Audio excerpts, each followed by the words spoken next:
Welcome to a macro view, where we take an in-depth look at Roll20 macros and break them down in an attempt to make you a better macro maker. Thanks for joining me. My name is Jim. Let's get started.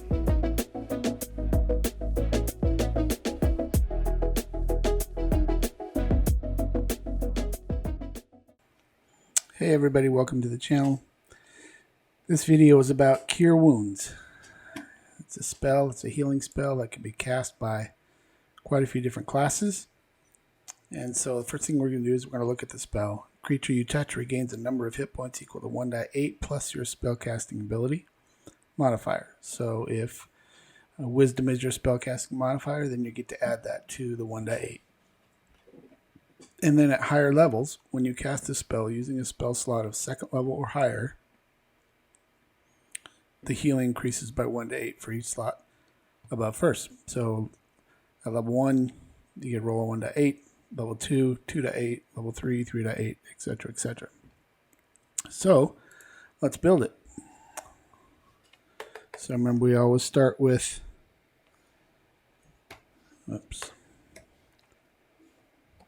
template, default. And then our name is going to be Cure Wounds. And we start the first row. And I'm going to go over here and end the row so I don't forget not to do it. Okay, so we're going to ask the player what level you want to cast it at, because that makes a difference. Because at first level you get 1 to 8, second level you get 2 to 8, third level you get 3 to 8, etc., etc., etc. So we do that by using a query, and so it starts with a question mark and a brace, and then we ask the question. Cast at level, that's the question, and then a pipe. And now we start putting in our options that are going to show up in the list, which you will see momentarily. So we're going to ask, say, level 1, comma, and pipe. So that's the first option, level 1. And then after the comma is what's going to happen if they pick level 1.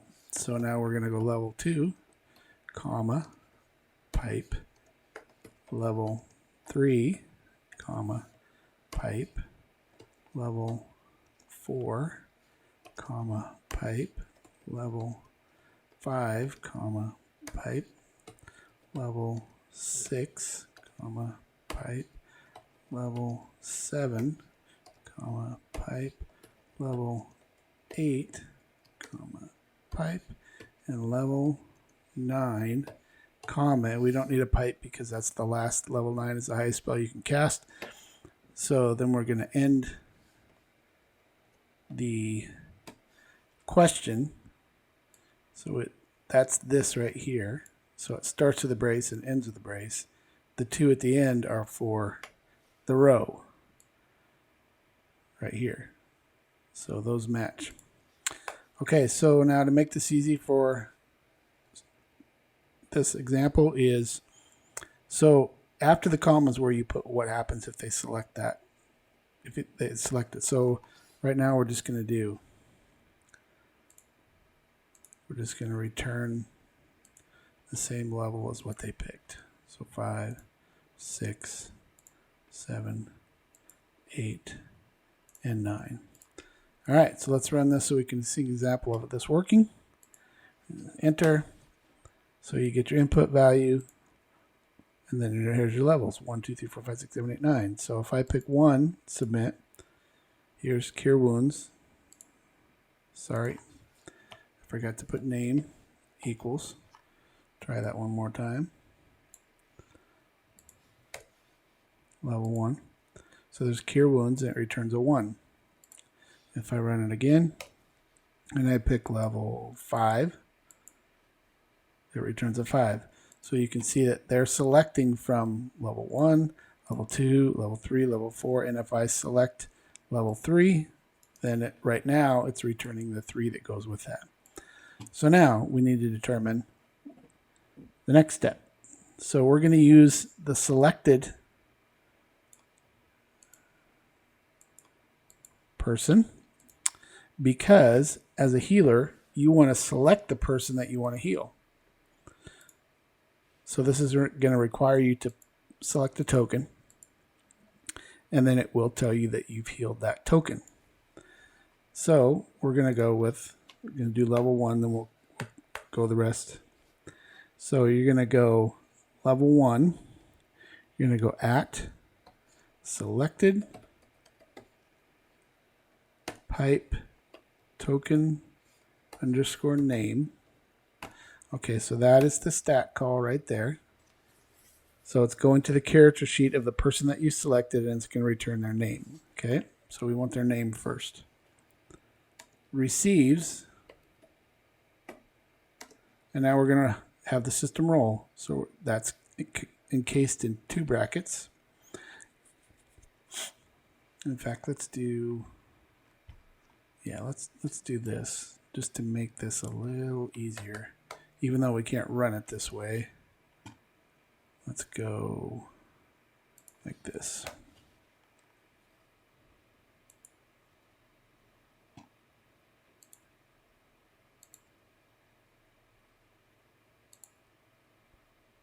Just so you can see what we're doing. Okay. So now you can see that if they cast at level 1, the selected token name receives, and now we're going to do a roll, which is in double brackets. And it's going to be 1 die 8 plus,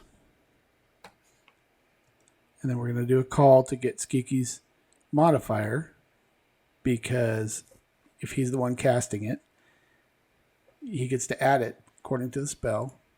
1 die 8 plus your spell casting ability. His is wisdom. So we're going to do at brace Skeeki, because that's the person casting the spell. Wisdom underscore mod brace. So that is the stat call. Skeeky's wisdom modifier. He gets to add it to it. And then we're going to say healing from Skeeki. That ends. I'm sorry, this needs to go after the roll right here. So the roll is contained right here, or what value you want it to be in the box. It's going to roll a 1 die 8 and then add Skeeky's wisdom modifier to it. The rest is basically text. So let's do this. Copy this, and we're going to put that in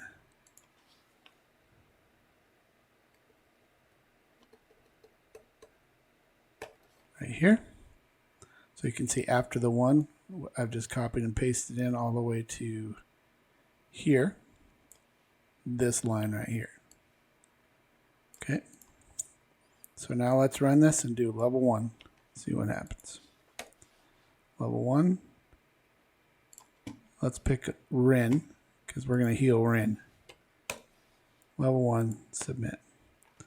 Rin receives 13 healing from Skeeki. Cure wounds. You can see he rolled a 1 die 8. He added 6, which is his wisdom modifier. The system rolled a 7, and then added 6 to it for a result of 13. So that works the way it's supposed to. He rolled a 1 die 8 at level 1, and added his wisdom modifier according to the spell right here. All right, now what do we do about the next levels? So all we're going to do is we're going to take this,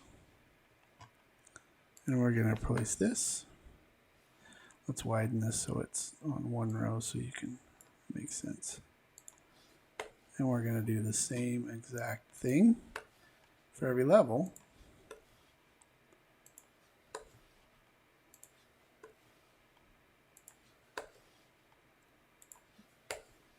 And then we're going to go at level 2, we're going to go 2 die 8, 3 die 8, 4 die 8, 5 die 8, 6 die 8, 7 die 8, 8 die 8, and 9 die 8. Okay, and that is your spell. I don't think it'll run this way because I have to put it back in the block. We'll try it and see what happens. Oh, let's try it at level 2. Okay, so it is running. That's fine. Great. So let's go level 1 again. You can see it rolled a 1.8 and added 6. This is at level 2. You rolled a 2.8. So let's run it at level 4. And you can see from here, it rolled a 4.8 plus 6. You can roll the 8, a 3, a 6, and a 4. And Rin received the healing. Let's say he wanted to heal Kiara at level and use a 3rd level spot. So he's going to go level 3. And Kiara receives 15, 3.8, 2, 5, and a 2 healing from Skeeki. So that is the Cure Wound spell. Now, one thing, I will put this in the description below, but one thing I want to add to this is that if we jump over here and we go to Cleric, and you go down to Life Domain, a Life Domain Cleric at level 1 gets Disciple of Life. And it is, starting at level 1, your healing spells are more effective. Whenever you use a spell of 1st level or higher to restore hit points to a creature, the creature gains additional hit points equal to 2 plus the spell's level. Okay? So, our druid in our group, actually, we're level 9s, but he's a level 8 druid, and he dipped into 1 level of cleric just to get this additional healing. And he also got Bless and Cure Wounds for free, so then he was able to use 2 slots or 2 known spells. Since these were free from the Life Domain spell, he can now use 2 different known spells in his 1st level for his druid. So, what does that mean? That means that whenever you cast a spell, you get to add 2 plus the spell's level. All right? So at level 1, you get to add 3 because it's a level 1 spell, and you get to add 2 to it. So how do we do that for this? Super simple. All we're going to do is we're going to go 3 plus, there you go. So in the case that they're a Life Domain Cleric, or at least have a level in it, then he gets to add 3 at level 1. And then as he goes up, we're going to do the same exact thing here, but at level 4, he gets to add 4, 5, 6, 7, 8, 9, 10, and 11, because you're adding the level you cast it at, plus 2. 2 plus the spell's level. So if you cast at level 4, you get 4 plus 2, which is 6. If you cast at level 7, you get 7 plus 2, which is 9. Cast it at 2, you get 2 plus 2, which is 4. So we're just adding that to there. So now let's run this.